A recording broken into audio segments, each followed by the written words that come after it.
Alright, y'all. I got that center pin out of there. I didn't show it to you. I was basically take a punch similar to this, or what actually worked was I used this bigger one first, and I got it to start going back, and then I used this one, because the bigger one won't go through that hole, but the little one will. So if you put it in the middle, and it'll shoot out. That center pin is steel, and that's why you got to get it out of there first, if you can.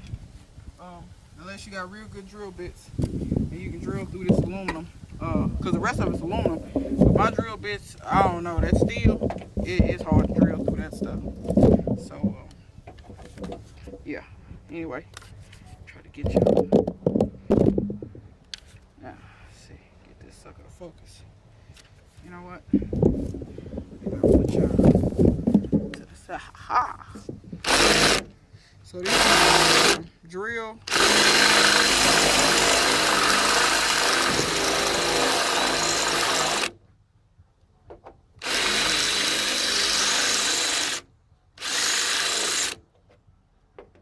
The hole size I'm using, the drill bit size, I think is 3/8. I don't know. I can't even see it on there.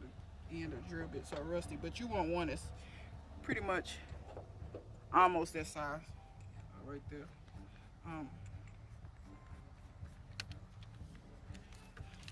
Because you just want to drill the head off. There you go. And then once you drill the head off, it'll come right through. Be careful trying to take that off, because that is hot. So yeah, drill through that. Then your lock actuator at that point is free.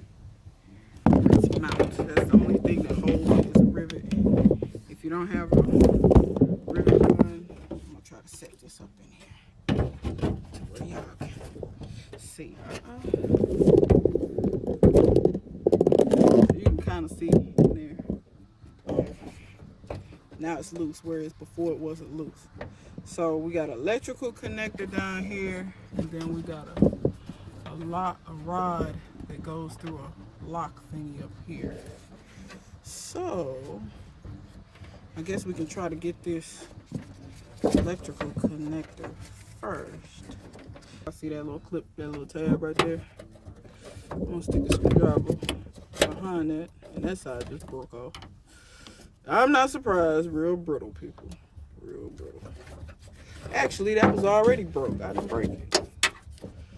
So anyway, lift that tab up, pull that plug off.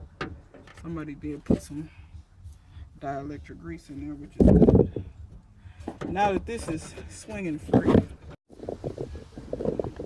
Alright, so I found out that pretty much you just gotta cut this sucker, because it ain't enough room for you to turn this and get this S part out of there.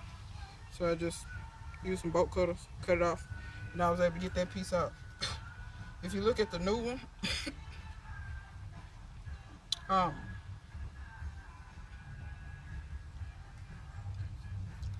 show you guys the new one.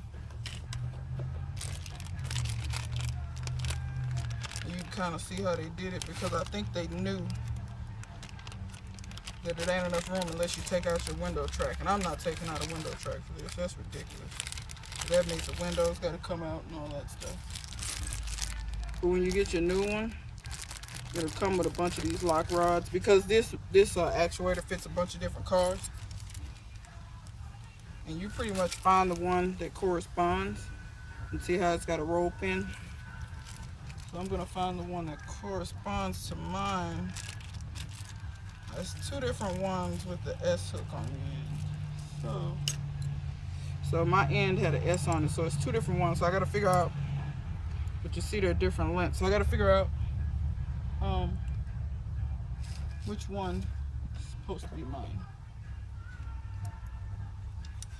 So what I'm gonna do is match this up. Let's see, as best I can. That is. I cut this sucker. That looks the same length to me. Don't it look the same length to y'all? Let's try the other one though, just in case.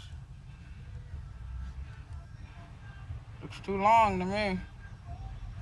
So I think the shorter one's gonna be my application, I think. Yep. Let's see if I line these up like this. That's the same length. It'll be the same length when I put it over here. It'll actually be a little longer. Okay, so I have the new one plugged in. As you can see, it has a roll pin right there. And you connect the appropriate arm. These motors fit a lot of different cars, but you just connect the appropriate arm. You can see that there's a hole in the end. That's where your roll pin goes through. Like I was saying, there's no way to really get this completely out without removing a whole bunch of unnecessary stuff. So they just make it like that so you don't have to remove all that. You have to cut off the old one with bolt cutters. I cut right through it. Ta-da. So yeah, cut that with bolt cutters. This is the original one. But I got it plugged in and I got the battery turned on so I can see this thing works. Yep.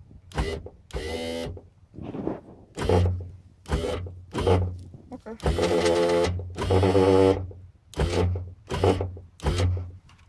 It's kind of weird. But anyway, yeah, it does work. So, yeah. Okay, but yeah, anyway. So, it works. Now, what I'm going to attempt to do is I'm going to hang that arm in the hole where it goes. And then swing this up and try to push that roll pin in with some pliers. So I know which one I need. So yeah.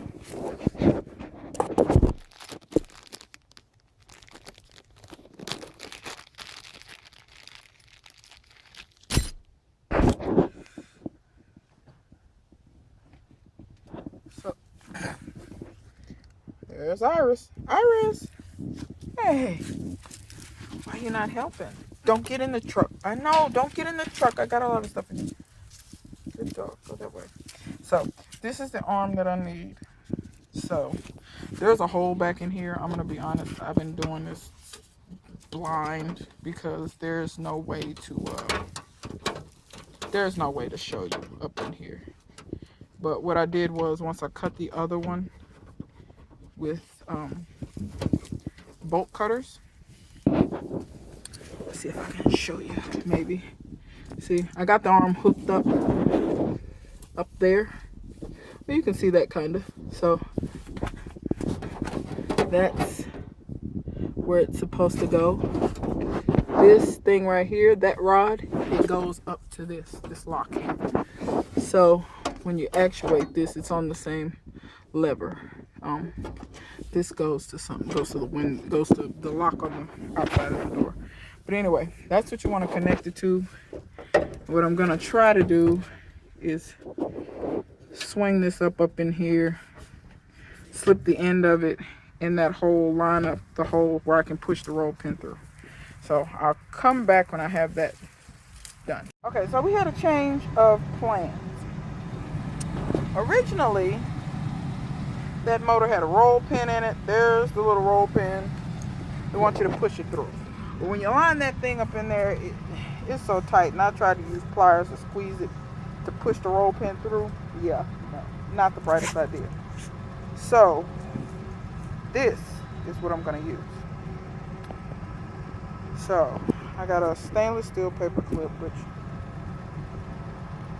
I don't know if, I mean, it's inside the door. It shouldn't get that rusty to begin with, but I'm picking stainless steel because I'm hoping that it doesn't rust. So, what I'm going to end up doing is, I can get the rod in the end of here just fine, but I couldn't push the roll pin through. It's just not enough room. Well, this paper clip fits perfectly. So what I'm going to do is, I'm going to put the rod in, put the paper clip through, and then basically I'm gonna cut it and I'm gonna twist both the ends together. So this becomes what keeps the rod in the end of there, and I think it'll end up being better anyway, because if I ever have to take this out again, I can just clip this paper clip piece here that I have, you know, wound around it. And this is a pretty stiff paper clip, so I don't think it's gonna come unwound from it. But yeah, if I ever need to replace this, I can just clip this, because that roll pin, there's no way, I don't think you could get it out of there other than breaking the damn thing. So instead of having to deal with that, I'm going to do this. So I'm going to come back and I'll show you what it looks like once I have the paper clip through and twist it up on there. And the dog is trying to go check out a cat that's over in those, I don't know whose cat it is, but it's over there, and she wants to go check it out, and the cat's like playing cat and mouse with her. It just sits right outside of where she can reach and like bathes. So the cat is just like taunting poor Iris. Look at it. She's like, I see it. I know she sees it. But anyway, I'll come back when I got this in place. Okay, before I lose too much daylight, now you can see I bent the end of that paper clip first, so it's wrapped around that end, and I'll take the pliers and bend this end over and just wrap it around itself. But now you can see it's in there.